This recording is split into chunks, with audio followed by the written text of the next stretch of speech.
नमस्कार दोस्तों, मैं मनीष श्रीवास्तव मनीष के वीडियो में और काव्य कोचिंग इंस्टीट्यूट में आपका हार्दिक स्वागत करता हूं।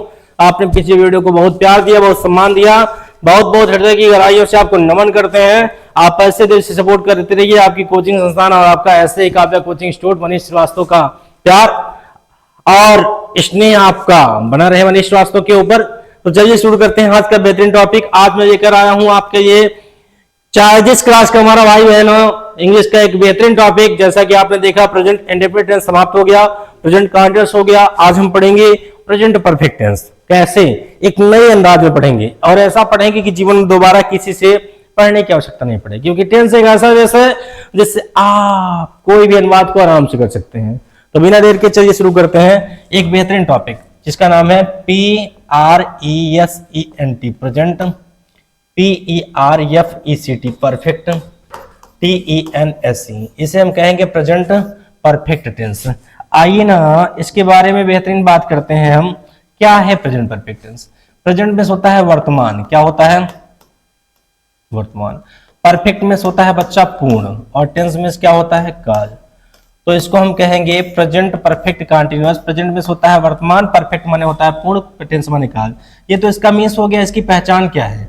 जिस भी वाक्य के अंत में है आएगा, हूं आएगा, हो आएगा, इसका मतलब कि वो क्या है? प्रेजेंट है।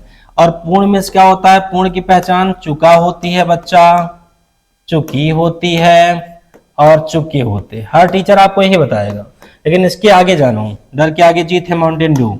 जहां पर गया आए, आया आए, घूमा आए या गिरा आए, ठीक है, गिरा, और ये सारी बातें कहीं पर होंगी तो वो भी आपके परफेक्ट के अंतर्गत आएगा। किसके अंतर्गत आएगा? परफेक्ट के। अब ध्यान से हमें देखने की जरूरत है कि इन दोनों को हम जोड़ेंगे, ब्रैकेट को तोड़ के जोड़ेंगे तो हम पाएंगे क्या? चुका है पाएंगे, और क्या पाएंगे? चुकी है, और क्या पाएंगे? चुके हैं। तीसरा नंबर बोल नहीं रहे हो, आवाज नहीं आ रही है। चुके हैं, कामा आया है, और कामा गया है, कामा घूमा है, कामा गिरा है। ये सारी बातें कहीं पर होंगी तो हमारा P for present, P for perfect, T for tense हो जाएगा।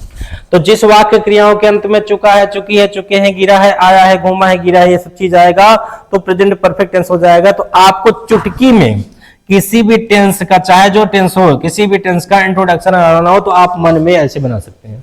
और अगर जब तक आप पहचानेंगे नहीं कौन कहां पर है तो नानी को मौसी कर देंगे, बुआ को फूफा कर देंगे ना।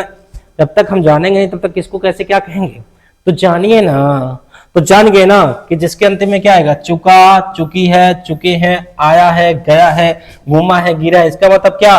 पूर्ण। कोई काम अगर हो गया है, पूर्ण हो गया है तो उसे ही कहते हैं परफेक्ट।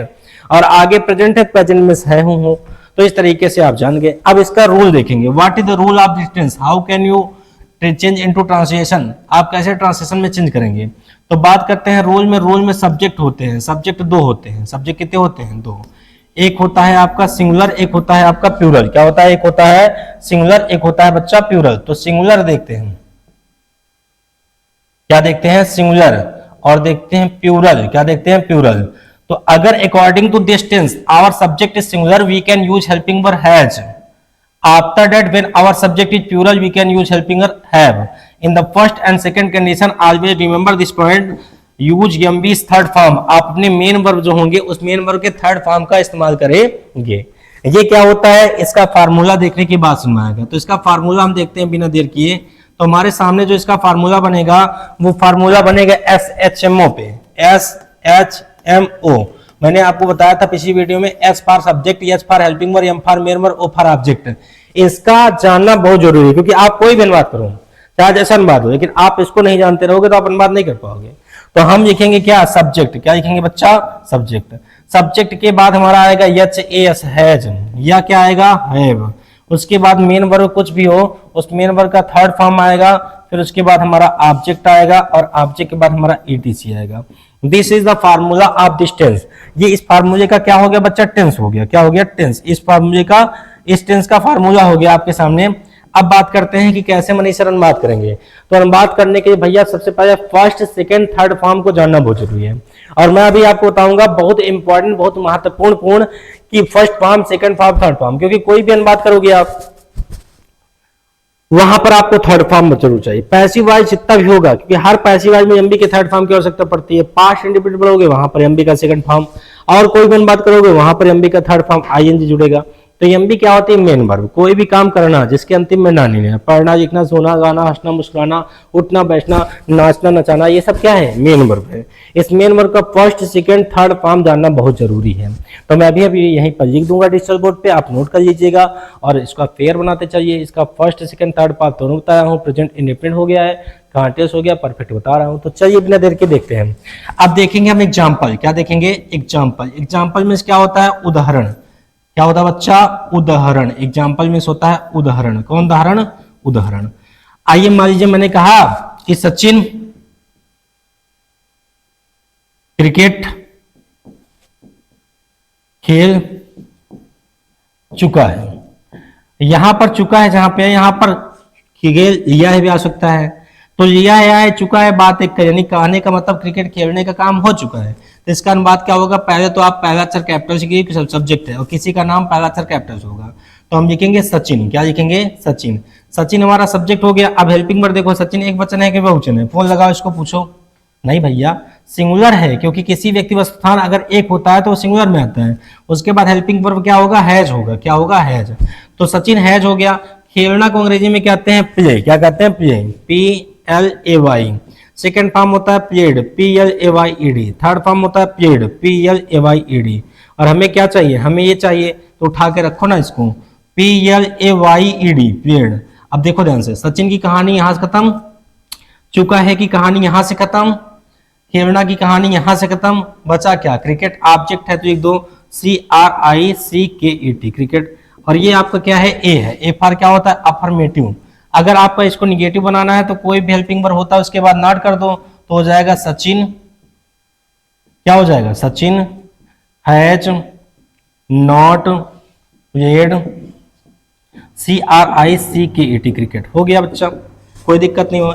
इसका इंट्रोगेटिव बनाएंगे तो इंट्रोगेटिव में क्या करना पड़ता है? इंट्रोगेटिव में कुछ नहीं करना पड़ता, जो भी अनुवाद में हेल्पिंग वर्ब उसको बाहर कर देंगे। हैज आया है तो पहला अक्षर कैपिटल से करके बाहर कर दो और सब्जेक्ट अंदर कर लो, तो हो गया has Sachin PLAYED played CRICKET, cricket. आगे क्वेश्चन मार्क। क्यों? क्योंकि यहां पर इसका हिंदी होगा क्या सचिन क्रिकेट खेल चुका हो? क्या सचिन क्रिकेट खेल चुका है?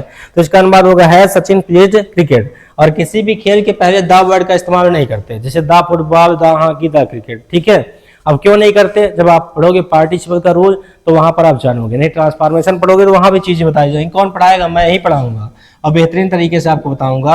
अब इसका इंट्रोगेटिव निगेटिव बनाना है। मान लो अनुवाद पूछ लिया क्या सचिन क्रिकेट खेल नहीं चुका है या क्या सचिन नहीं क्रिकेट खेला है, तो आप बताएंगे has Sachin not PLAYED played CRICKET, cricket, question mark. अब सेकेंड पार्ट जो होता है इसके बीच में कब कहां कैसे वर्ड आता है। जैसे मान लीजिए सचिन क्रिकेट कहां खेल चुका है, तो कहां को अंग्रेजी में क्या कहेंगे? इसे कहेंगे इंट्रोगेटिव पार्ट नंबर सेकेंड, ये पार्ट नंबर फर्स्ट है, तो कहेंगे where has Sachin PLAYED played CRICKET। तो ये आपका हो गया बच्चा एक अनुवाद का 5 अनुवाद। ये हो गया फार्मूला, ये हो गया आपका रूल, ये हो गया पहचान।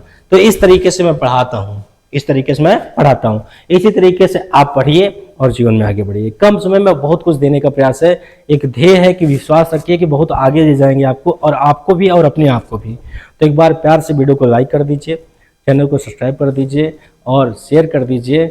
और शेयर करने के बाद आप कॉपी उठाकर इसको नोट कर लीजिए। ठीक है, अब इसके बाद मैं दिखाऊंगा फर्स्ट सेकंड थर्ड फॉर्म, बहुत महत्वपूर्ण, तो आप उसको भी नोट कर लीजिएगा। ठीक है, चलिए होंगे। यहाँ पर लिखा है, क्या लिखा है? Important main verb first second third form. यहाँ पे लिखा है राई, रिंग, रिंग में होता है बजना। क्या होता है? बजाना। रिंग माने होता है बजाना, इसका सेकंड फॉर्म होगा रंग, थर्ड होगा रंग, रिंग रंग रंग।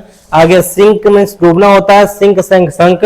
गिव माने देना, तो give give given. Third take माने लेना, टेक टुक टेकन होता है, उसके बाद है ड्रिंक, ड्रिंक माने पीना, ड्रिंक ड्रैंक ड्रंक होता है। फिर आपका है आपके सामने ड्राइव, ड्राइव में चलाना होता है, कार को ड्राइव करना, सेकंड फॉर्म होता है ड्रो और थर्ड होता है ड्रिवन। और ऐसे ही आगे है बच्चा हार्ड में चिपना होता है, सेकंड फॉर्म है हिड और थर्ड फॉर्म है हिडन। और आगे है आपके सामने लिखा है ड्रा, ड्रा माने खींचना, जैसे कोई चीज को खींचने की बात है, फोटो खींचना, कोई चीज करना या कोई चित्र बनाना तो ड्रा, सेकंड फॉर्म होगा ड्रिव, थर्ड होगा ड्रिवन। और आगे फॉरगेट माने भूलना, यहाँ पर देखो ई था, यहाँ पर ओ हो गया, यहाँ पर डबल टी हो गया, यहाँ पर ओ नहीं यहाँ पर ए होगा, फॉरगॉट और फॉरगॉटन हो जाएगा। और आगे फ्लाई माने उड़ना होता है तो फ्लाई फ्लू फ्लोन होता है। और नो में जानना तो न्यू न्यू नोन होता है, यहाँ पर न्यू है यहाँ पर नोन हो गया थर्ड फॉर्म। फिर बिगिन में शुरू करना होता है, इसका बिगिन होगा, इसका क्या होगा बिगिन। तो वही चीज है, बस अंतर यहाँ ए है यहाँ यू है, यहाँ आई है। और आगे है राइज, राइज माने उगना होता है तो राइज का रोज होगा और राइजन होगा। इसी तरीके से हम यम्बी का फर्स्ट सेकंड थर्ड फॉर्म याद करेंगे, बहुत सारे हैं। जैसे कहा जाए ईट एट ईटन हो गया, प्लग प्लग प्लग्ड होगा, टीट टाट टाट होगा, जंप जंप जंप हो गया। तो सब आपको देखने पड़ेंगे, याद करने पड़ेंगे। तो कुछ महत्वपूर्ण यहाँ बताया हूँ कि ऐसे फर्स्ट होता है, ऐसे सेकंड होता है, ऐसे थर्ड होता है। बाकी आप खुद समझदार हैं। वीडियो को अच्छा लगे तो वीडियो लाइक करिए, कमेंट करिए, शेयर करिए। धन्यवाद, मिलते हैं अगले वीडियो में।